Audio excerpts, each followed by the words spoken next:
percaya Allah yang kekal, yang oleh sabda kita kenal.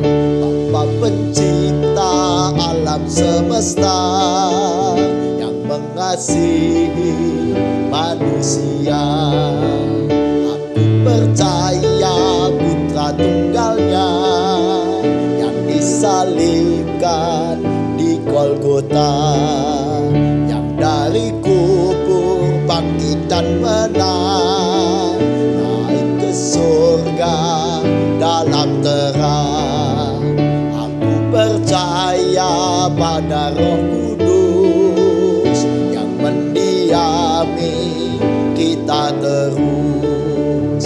Aku percaya gereja yang esa, ku jadi suci di dalamnya.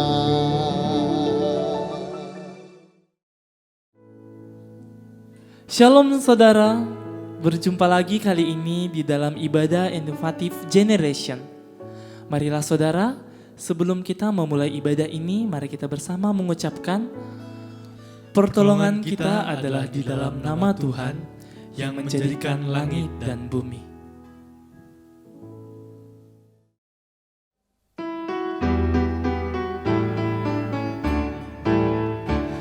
Masuki gerbangnya dengan hati bersyukur, halamannya dengan pujian. Ku tahu hari ini harinya Tuhan, ku bersuka sebab Dia girangkanku. Masuki gerbangnya dengan hati bersyukur, halamannya dengan pujian. Ku tahu hari ini harinya Tuhan, ku bersuka sebab Dia girangkanku. Dia girangkanku, oh Dia girangkanku, ku bersuka sebab Dia girangkanku. Oh, Dia girangkanku, oh Dia girangkanku, ku bersuka sebab Dia girangkanku.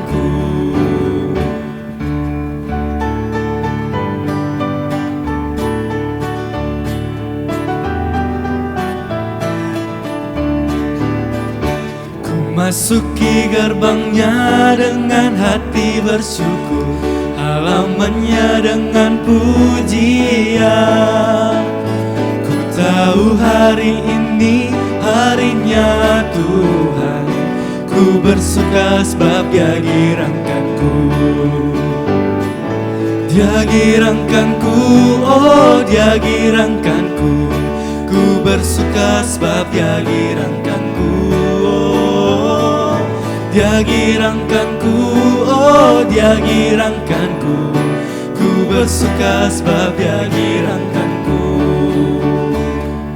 Dia girangkanku, oh Dia girangkanku, ku bersuka sebab Dia girangkanku. Oh, Dia girangkanku, oh Dia girangkanku, ku bersuka sebab Dia girangkanku.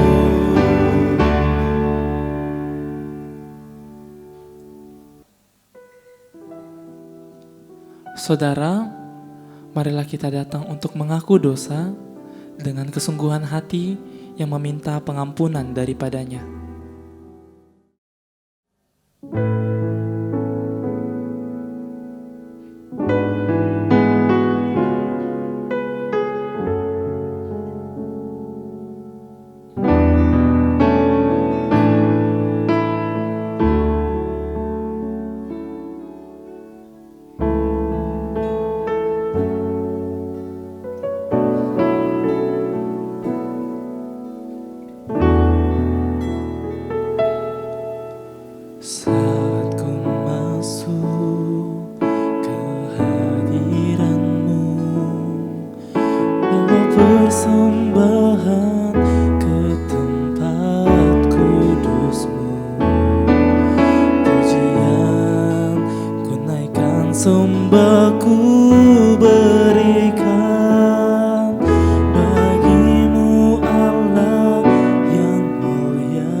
melihat harta kemuliaan-Mu Tuhan. Pujian ku naikkan, sembahku berikan bagi-Mu Allah yang mulia.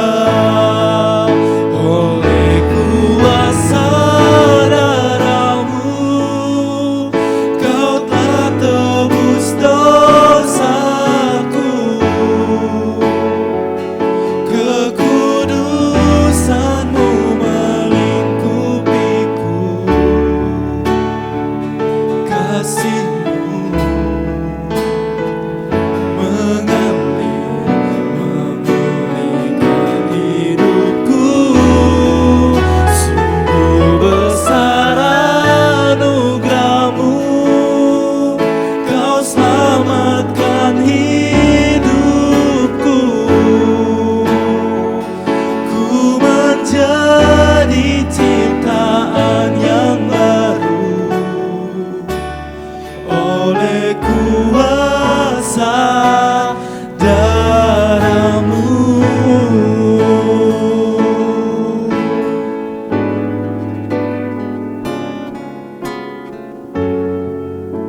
Tuhan, di sepanjang kehidupan kami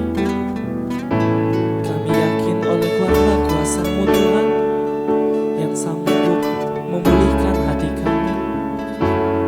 Sanggupkan kami Tuhan dengan kuasa-Mu. Oleh kuasa darah-Mu Kau telah tebus dosaku. Kekudusan-Mu melingkupiku. Kasih-Mu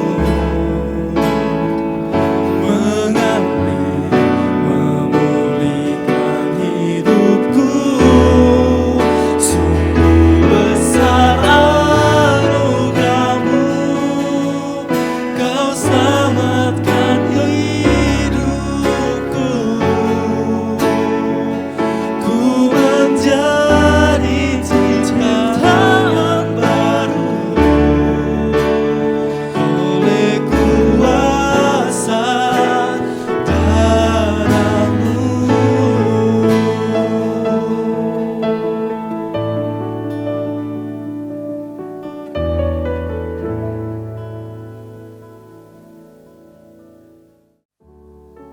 Marilah saudara kita bersukacita menyambut berita anugerah sebagaimana yang ditulis dalam kitab Yehezkiel pasal 11 ayat 19 sampai 20. Aku akan memberikan mereka hati yang lain dan roh yang baru di dalam batin mereka. Juga aku akan menjauhkan dari tubuh mereka hati yang keras dan memberikan mereka hati yang taat. Supaya mereka hidup menurut segala ketetapanku dan peraturan-peraturanku dengan setia. Maka mereka akan menjadi umatku dan aku akan menjadi Allah mereka.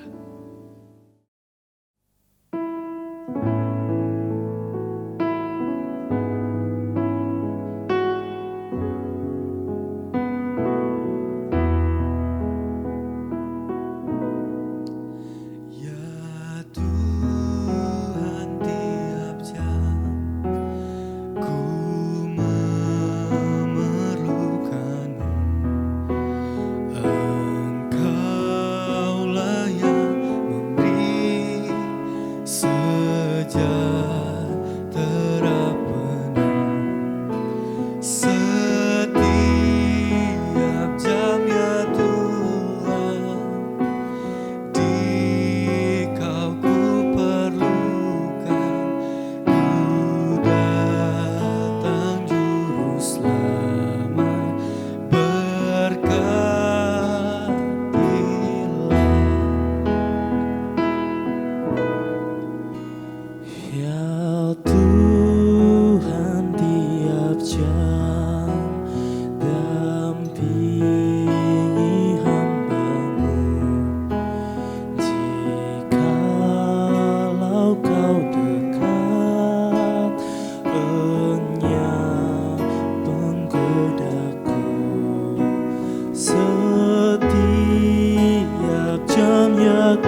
Shalom saudara-saudari yang dikasihi oleh Tuhan.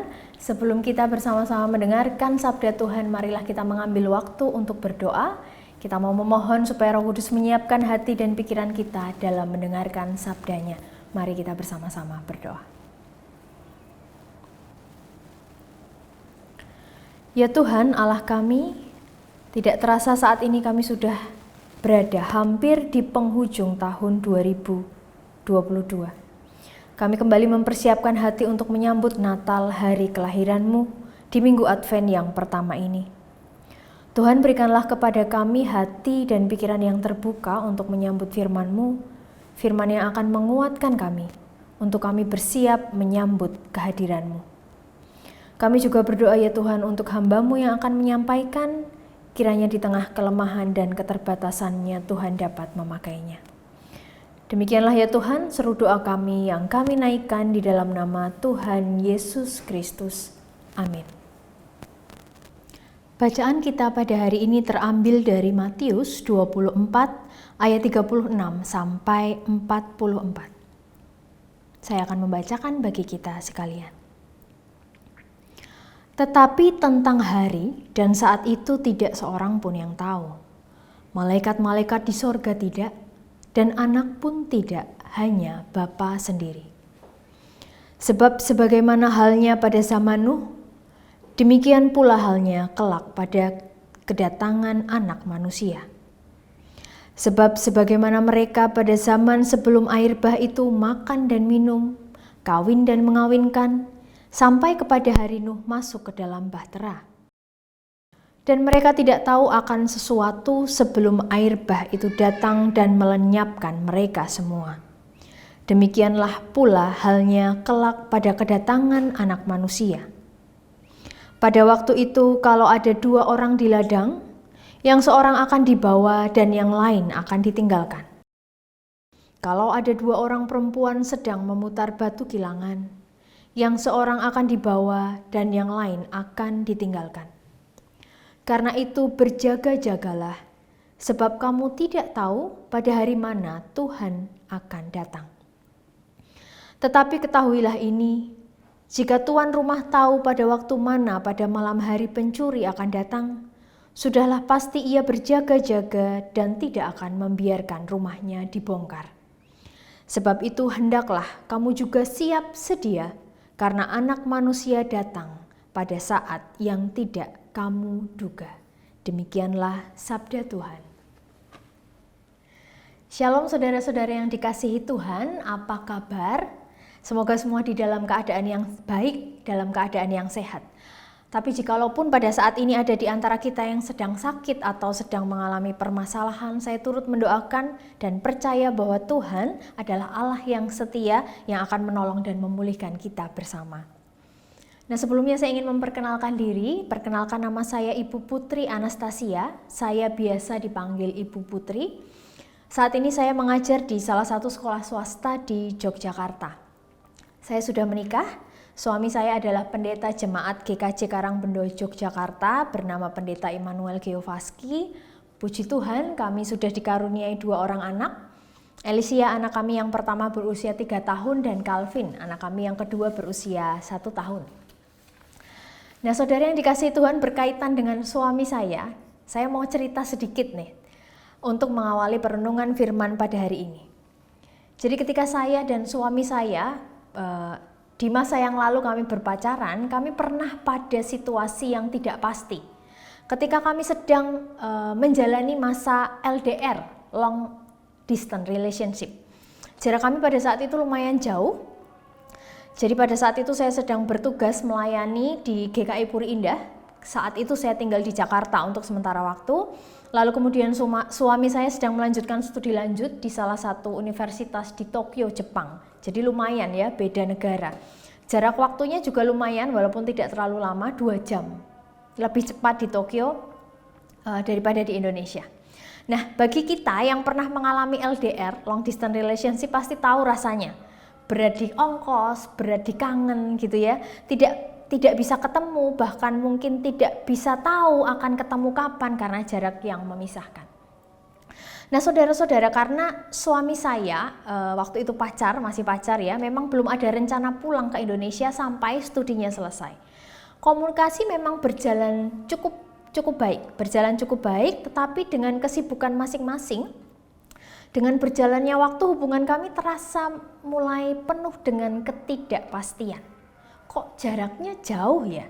Apakah betul nanti akan kembali ke Indonesia? Kembali berkumpul bersama di Indonesia atau tidak? Kok dia dan saya juga kok jadi lebih sibuk ya? Jadi susah untuk meluangkan waktu berkomunikasi dua arah yang baik. Apa betul ya nanti kami, dia atau saya sama-sama bisa setia? Gitu, apa betul ya hubungan kami ini akan bertahan dengan jarak dan komunikasi jarak jauh seperti saat ini? Dan masih banyak ketidakpastian lain yang waktu itu kami rasakan. Nah saat itu saya sebagai pasangan merasa tidak yakin apakah penantian saya di Indonesia ini tuh ada gunanya. Apakah hubungan ini pasti akan melangkah ke arah yang lebih serius atau lebih baik. Dan segala sesuatu yang tidak pasti itu terasa tidak menyenangkan. Nah barangkali di antara kita ada atau saat ini sedang mengalami situasi yang tidak pasti. Kita berada di dalam sebuah ketidakpastian. Entah itu hubungan yang tidak pasti, mungkin jodoh yang datangnya kapan kita juga tidak tahu pasti. Menunggu jawaban dari lamaran pekerjaan juga tidak pasti, ini kok tidak ada jawaban. Atau kita pernah menunggu tamu atau menunggu teman atau sanak saudara yang janji mau datang, tapi kita tidak tahu waktunya mau datang kapan. Gitu. Nah, jangankan menunggu hal-hal yang penting di dalam hidup kita. Contoh lah, kalau kita menunggu GoFood saja atau ini sebut merek ya, menunggu makanan, kalau kita beli makanan online begitu ya. Kita kan sebetulnya bisa cek drivernya itu sampai di mana. Tapi walaupun kita tahu kita bisa cek drivernya sampai di mana, toh kita juga kadang masih tanya sama masnya atau pada drivernya, Mas atau Mbak masih lama. Padahal kita tahu titiknya itu di mana, titik drivernya itu ada di mana. Jadi sebetulnya segala sesuatu yang sebetulnya kita harap-harapkan, kita tunggu tapi tidak pasti waktunya, itu sesuatu yang tidak enak, sesuatu yang tidak menyenangkan. Nah karena itu saya sebagai pengkhotbah hari ini membahas tentang kedatangan Yesus yang kedua kali itu juga tidak enak. Kenapa tidak enak?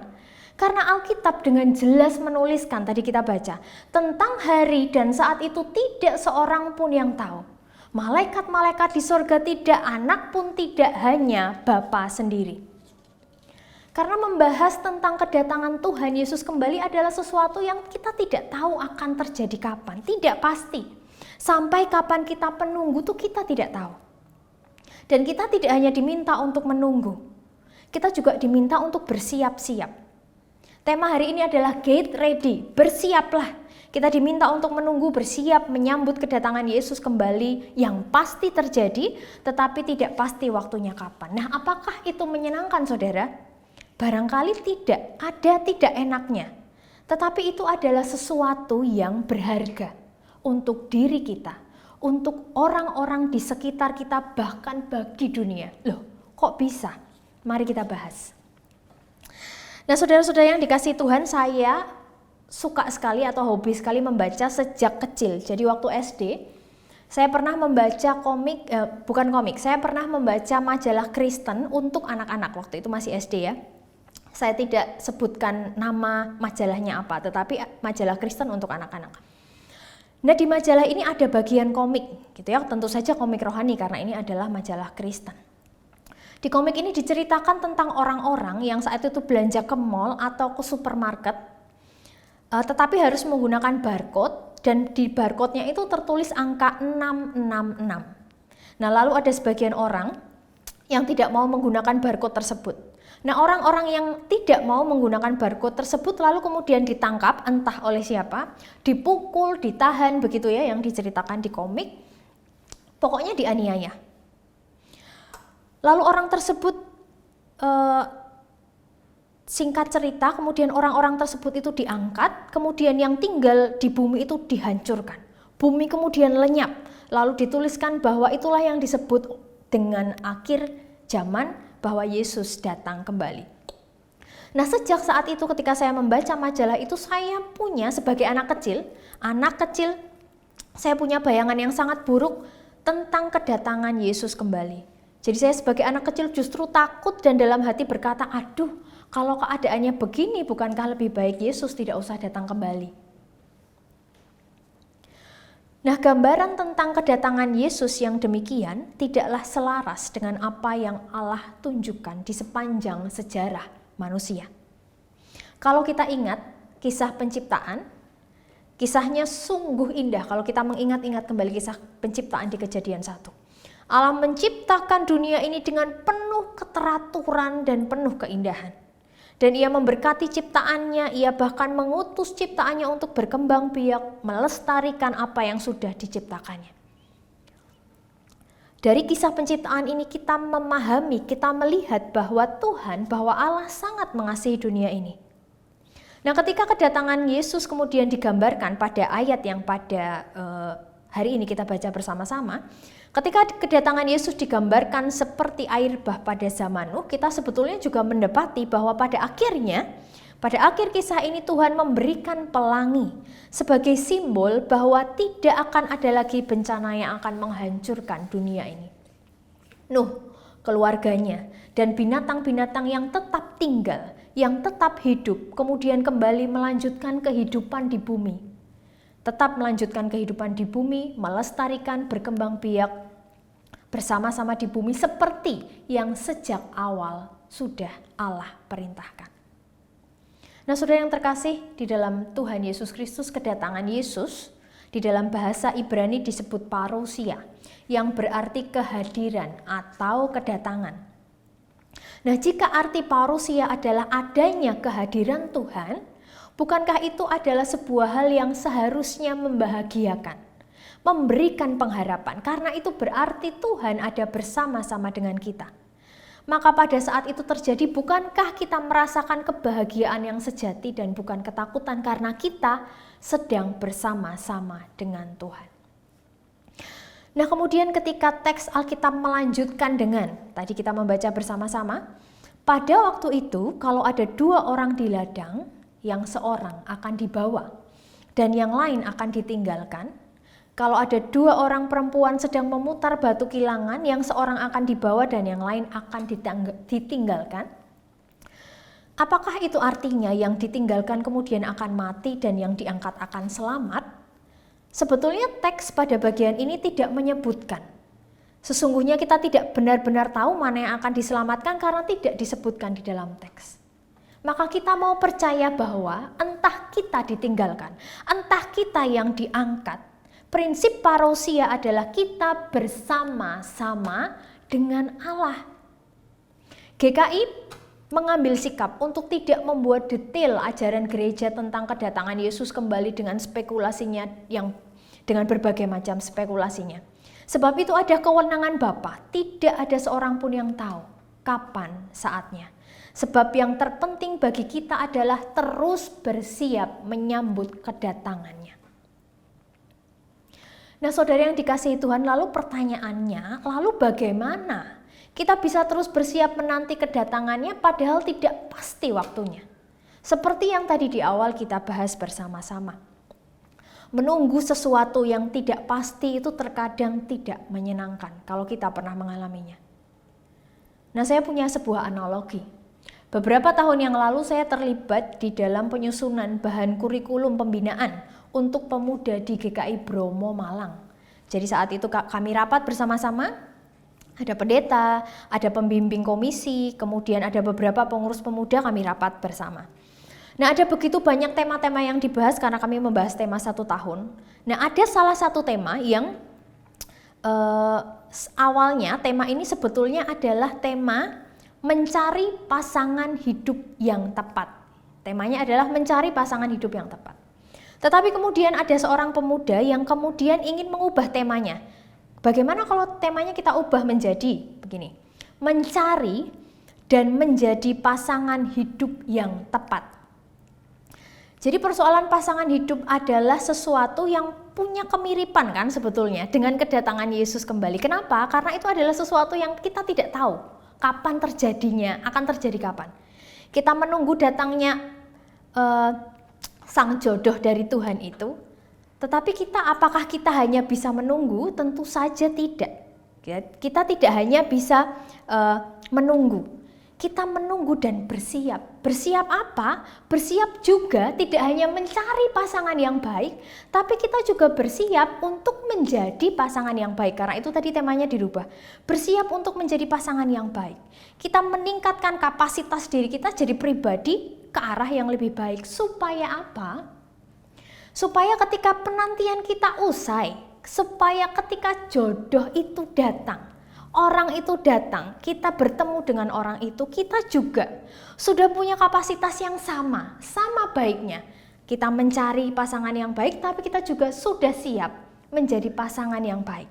Lah ketika sudah punya kapasitas yang sama, maka klik. Beda ceritanya kalau kita cuma menunggu tanpa meningkatkan kapasitas diri kita. Kapasitas kita pas-pasan, begitu-begitu saja, pengendalian diri juga pas-pasan, kecerdasan mengolah emosi juga pas-pasan.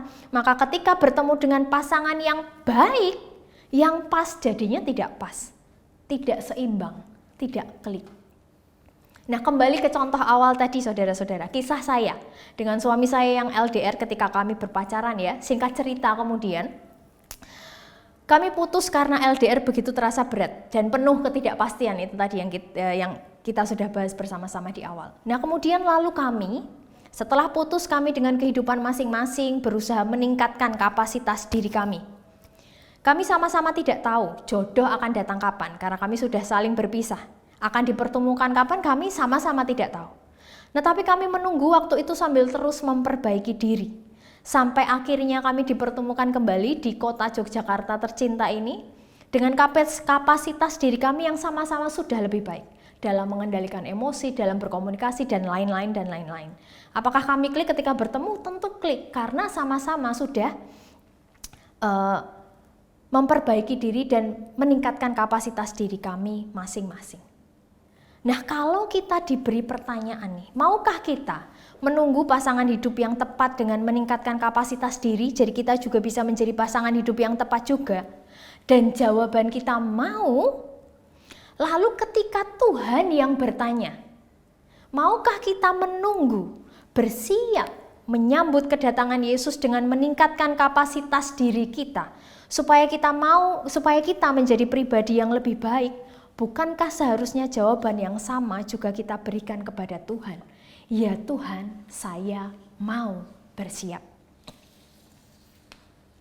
Nah, pertanyaan selanjutnya saudara-saudara, lalu saya mempersiapkan apa untuk menyambut kedatangan Yesus? Apa yang harus saya persiapkan? Nah, saudara yang dikasihi Tuhan, paling tidak sedikitnya ada 4 aspek yang perlu terus kita tingkatkan supaya kita menjadi manusia yang lebih baik. Dan 4 aspek ini pun kita mengambil landasan dari Yesus sendiri, yang diambil dari kitab Injil Lukas 2 ayat 52. Ini diambil ketika Yesus berumur 12 tahun dan sedang berada di bait Allah. Ayatnya demikian. Dan Yesus makin bertambah besar dan bertambah hikmatnya dan besarnya, makin dikasihi Allah dan manusia. Nah, ada 4 aspek di sini. Pertama, bertambah hikmatnya. Artinya itu dari segi intelektualnya. Bertambah besarnya, artinya dari segi fisiknya. Makin dikasihi Allah, itu berarti dari aspek spiritualnya, dan kemudian dikasihi manusia, yang berarti adalah aspek sosial. Paling tidak ada 4 aspek ini. Fisik, intelektual, sosial, dan spiritual. Nah, aspek fisik adalah bagaimana kita menjaga, merawat tubuh kita ini menjadi lebih baik. Ada begitu cara yang dapat kita lakukan untuk menjaga fisik kita. Menjaga tubuh kita, apakah kita makan, istirahat dengan benar gitu ya. Ketika kita masih muda tuh rasanya makan ini itu segala macam, istirahat kurang dan lain sebagainya, tapi itu adalah salah satu cara kita untuk menjaga tubuh kita yang sudah Tuhan anugerahkan buat kita. Nah, apakah segala sesuatu yang kita masukkan ke tubuh kita itu baik untuk tubuh? Apakah yang kita lakukan untuk tubuh setiap hari itu baik untuk tubuh? Itu adalah aspek fisik yang terus harus kita jaga. Lalu yang kedua, aspek intelektual. Nah, aspek intelektual ini berkaitan dengan bagaimana kita melatih diri kita dengan keahlian, dengan keterampilan, dengan ilmu. Jadi pada prinsipnya mau terus belajar untuk meningkatkan kemampuan diri. Mungkin dengan training, pelatihan, seminar kalau kita pernah mengikuti, workshop, dan membaca buku yang berkualitas. Nah, itu juga adalah sarana bagi kita untuk meningkatkan kapasitas diri kita. Jadi kalau kita diminta oleh kampus, entah oleh kantor, tempat kita bekerja untuk training, untuk workshop gitu ya, mari kita syukuri. Karena itu jadi sarana bagi kita untuk kita bisa lebih tahu, kita lebih mampu. Biasanya aduh males ikut training gitu ya. Tapi itu adalah sarana bagi kita untuk meningkatkan aspek intelektual kita. Kita lebih tahu, kita lebih mampu. Kemudian aspek yang ketiga, sosial. Kita menjalin relasi yang baik dan sehat dengan teman-teman, dengan keluarga, sahabat, pasangan kita, rekan kerja kita, mungkin juga dengan sesama pelayan Tuhan ketika kita terlibat di gereja. Kita mau meningkatkan kapasitas diri kita dari aspek sosial, itu berarti juga kita mau mengasah kecerdasan emosi kita. Mengatur emosi kita supaya tidak diluapkan kepada orang dengan cara yang salah atau dengan cara yang menyakiti. Nah, ini juga berkaitan dengan bagaimana kita berani memilih dan memilah dengan siapa kita bergaul erat. Apakah kelompok sosial yang erat dengan kita membuat kita menjadi pribadi yang lebih baik atau sebaliknya. Itu singkatnya. Lalu kemudian kita beralih ke aspek yang keempat, spiritual. Nah, banyak yang mengira atau kita seringkali mengira bahwa aspek spiritual itu hanyalah hal-hal yang berkaitan dengan doa, kita beribadah, entah itu pada hari Minggu atau pada hari yang lain, mengikuti persekutuan, mengikuti pemahaman Alkitab, membaca Alkitab, berpuasa, saat teduh, memuji Tuhan, dan lain-lain. Betul bahwa hal-hal tersebut merupakan aspek spiritual, itu betul. Tetapi aspek spiritual itu jauh lebih besar daripada itu. Meningkatkan kapasitas berkaitan dengan hubungan kita dengan Tuhan itu terjadi di sepanjang kita melakukan aktivitas kita setiap hari tanpa jeda 24 jam full. Bagaimana firman yang sudah kita dengar, yang pernah kita baca, mampu kita terapkan dalam hidup, itu yang namanya spiritualitas. Bagaimana iman kita kepada Yesus itu terwujud di dalam laku hidup sehari-hari. Nah, saudara yang dikasihi Tuhan, 4 aspek ini menolong kita untuk mengukur apakah kita sudah bisa bersiap menyambut kedatangannya. Dan keempat aspek ini kalau kita betul-betul sadari, kita betul-betul lakukan, aspek ini akan berdampak baik untuk kita secara pribadi karena tentu kita akan menjadi pribadi yang lebih baik kepada orang-orang di sekitar kita. Dan ketika setiap orang percaya meningkatkan kapasitas dirinya, bukankah ini akan berpengaruh pada dunia yang kita tinggali saat ini? Apakah mudah? Tentu tidak. Butuh perjuangan. Meningkatkan diri itu butuh perjuangan, butuh usaha, butuh keteguhan hati untuk memilih mana yang mau kita lakukan dan mana yang tidak, supaya menjadi pribadi yang lebih baik. Tidak terasa minggu ini adalah minggu Advent pertama. Kita akan menyambut Natal kembali. Dan kita juga akan menyongsong tahun yang baru. Nah, melalui Advent minggu pertama ini kita diingatkan kembali untuk bersiap menyambut kedatangannya. Kapan? Tidak tahu. Tidak akan pernah ada yang tahu kapan akan terjadi. Dan memang kita tidak perlu tahu. Karena itu get ready, bersiaplah. Bersiaplah meningkatkan kapasitas diri kita sehingga kita siap bertemu bersama-sama dengan Tuhan. Kiranya Tuhan menolong kita melakukan firman-Nya. Amin. Marilah saudara kita bersama-sama menutupnya di dalam doa. Mari kita mengambil waktu untuk berdoa.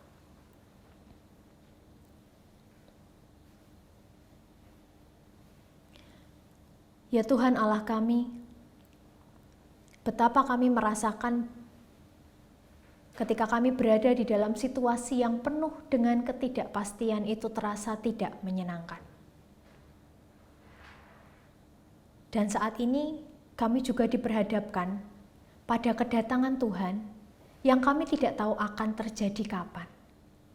Tetapi saat ini kami mau belajar Tuhan bahwa justru di dalam ketidakpastian itu kami mau senantiasa mempersiapkan diri menjadi pribadi yang lebih baik. Kami mau meningkatkan kapasitas diri kami sesuai dengan yang Tuhan mau. Memaksimalkan apa yang kami punya. Memaksimalkan apa yang kami bisa. untuk diri kami sendiri, untuk orang-orang di sekitar kami. Dan kami tahu Tuhan ketika kami melakukannya, kami sedang melakukannya untuk Tuhan. Oleh karena itu ya Tuhan, saat ini kami memohon kekuatan dari Roh Kudus-Mu untuk menguatkan kami. Untuk kami mau terus bersiap menjadi pribadi yang lebih baik menyambut kedatangan-Mu. Melalui Minggu Advent yang pertama ini, mengingatkan kami bersama-sama untuk kami terus bersiap, tidak lengah. Karena kami tahu Tuhan akan datang, hadir bersama-sama dengan kami, dan kami mau terus bersiap. Terima kasih Tuhan untuk firman-Mu hari ini. Kiranya firman yang sudah kami dengarkan bersama-sama tidak berlalu begitu saja, tetapi kami sungguh boleh melakukannya dalam laku hidup kami setiap hari. Di dalam nama Tuhan kami Yesus Kristus, kami berdoa. Amin. Kembali kami mau berdoa syafaat Tuhan. Tuhan, kami mau membawa gereja Tuhan GKI Kejayan. Tuhan, kami mau menyerahkan setiap para pendeta, para majelis, pembina, begitu juga kepada aktivis Tuhan. Biarlah kiranya Engkau terus memberkati. Tuhan berikan juga hikmat bagi kami, agar kiranya kami boleh benar-benar melakukan pelayanan kami dengan penuh ketulusan, dengan penuh sukacita. Tuhan, biarlah setiap pelayanan kami boleh berkenan di hadapan-Mu. Saat ini juga Tuhan, kami mau membawa setiap kegiatan yang ada di gereja-Mu ini Tuhan. Kami juga mau berdoa Tuhan untuk persiapan MPHB yang akan dilaksanakan pada bulan depan Tuhan. Tuhan, biarlah kiranya Engkau terus memberkati setiap kegiatan yang ada di bulan Oktober ini Tuhan. Agar setiap kegiatan ini boleh berjalan dengan baik, dan kiranya kegiatan ini juga senantiasa boleh berkenan di hadapan-Mu. Berkati juga Tuhan setiap para panitia yang boleh ambil bagian di dalam mempersiapkan acara bulan Oktober ini Tuhan. Kiranya hikmat Tuhan yang terus memberkati kehidupan mereka. Tuhan, kami juga mau menyerahkan setiap program-program yang ada di gereja GKI Kejayan ini Tuhan. Kiranya Tuhan juga memberkati agar setiap program yang sudah direncanakan boleh berjalan dengan baik, dan kiranya apa yang kami lakukan hanyalah untuk kemuliaan nama Tuhan saja. Kami juga Tuhan mau berdoa untuk bangsa negara kami dengan segala pergumulannya. Tuhan, kiranya Engkau juga memberkati para pemimpin kami, mulai dari presiden, wakil presiden, para menteri, bahkan setiap para pejabat yang ada di RT RW. Kiranya hikmat Tuhan yang terus memberkati kehidupan mereka, sehingga mereka juga boleh benar-benar melaksanakan tugas-tugasnya dengan penuh tanggung jawab dan senantiasa takut akan Tuhan.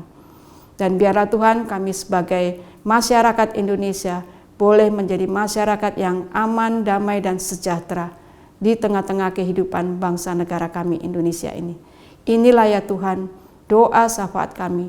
Di dalam nama Putra-Mu Tuhan kami Yesus Kristus, kami berdoa dan bersyukur. Amin. Mari kita mempersembahkan hidup kita bagi Tuhan dengan mengingat 1 Tesalonika 5 ayat 18.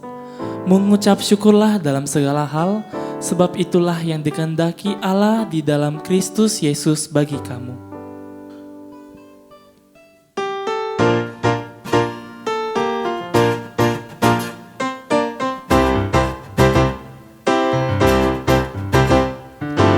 Bukan karena upahmu dan bukan karena kebajikan hidupmu,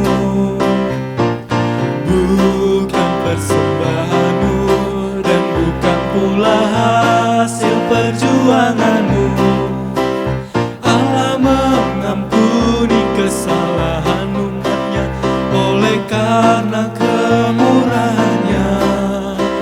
Melalui pengorbanan Putra Tunggalnya, ditebusnya dosa manusia. Bersyukur, hai bersyukur, kemurahannya pujilah. Bersyukur, hai bersyukur, selamanya.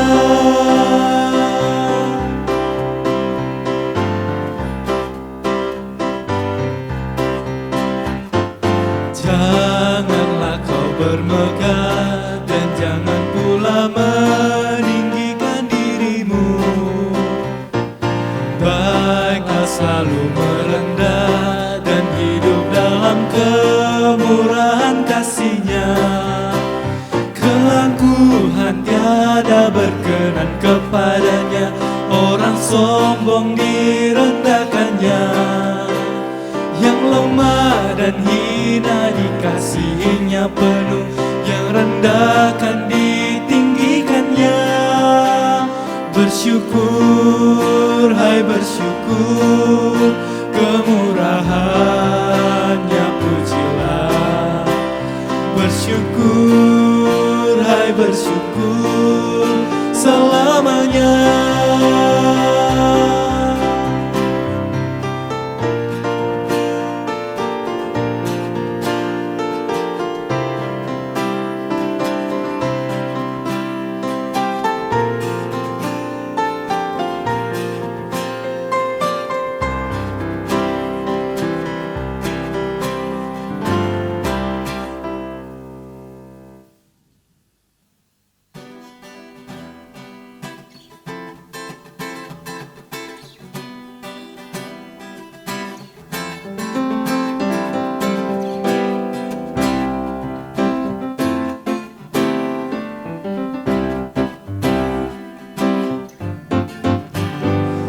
Ku tahu kan hari esok, namun langkahku terang.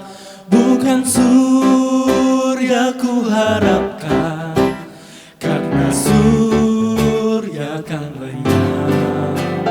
Oh tiada ku gelisah akan masa menjelang. Kau berjalan serta Yesus, maka hatiku tenang.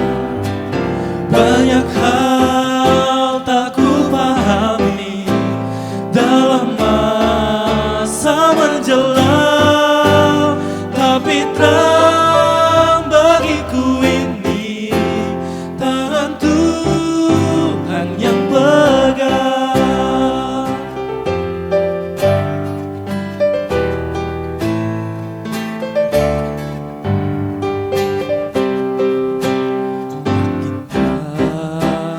Perjalanan makin tinggi aku naik, dan bebanku makin ringan, masih nampaklah yang baik. Sanalah terang abadi, tiada tangis dan keluh.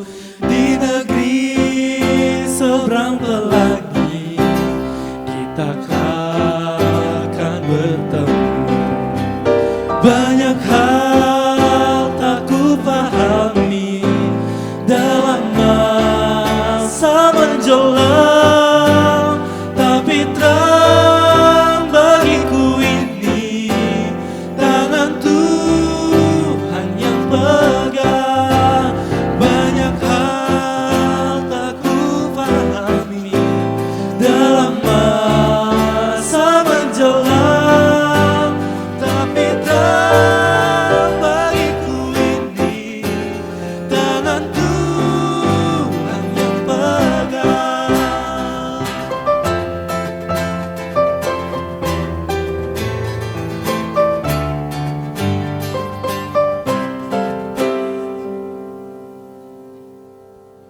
Saudara yang terkasih, marilah kita bersama-sama menerima berkat dari Tuhan.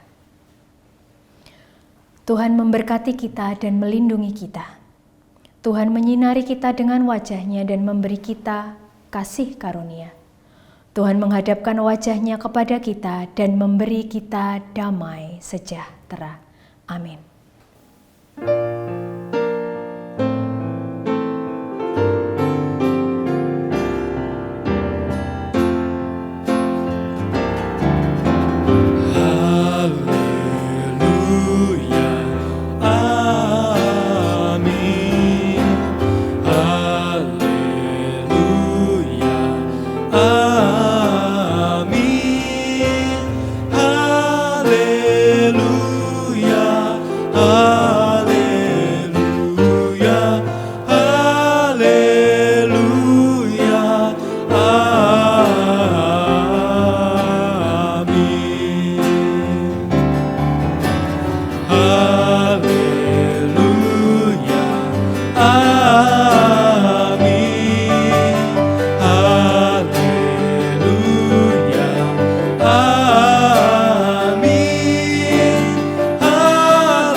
saudaraku, ibadah kita ini akan berakhir, namun satu hal yang harus kita percaya bahwa ibadah yang sesungguhnya ketika kita dapat melakukan firman Tuhan di dalam kehidupan kita. Mari kita kembali meyakini bahwa Roh Kudus dan oleh karena darah Kristus kita akan selamat. Tuhan Yesus memberkati.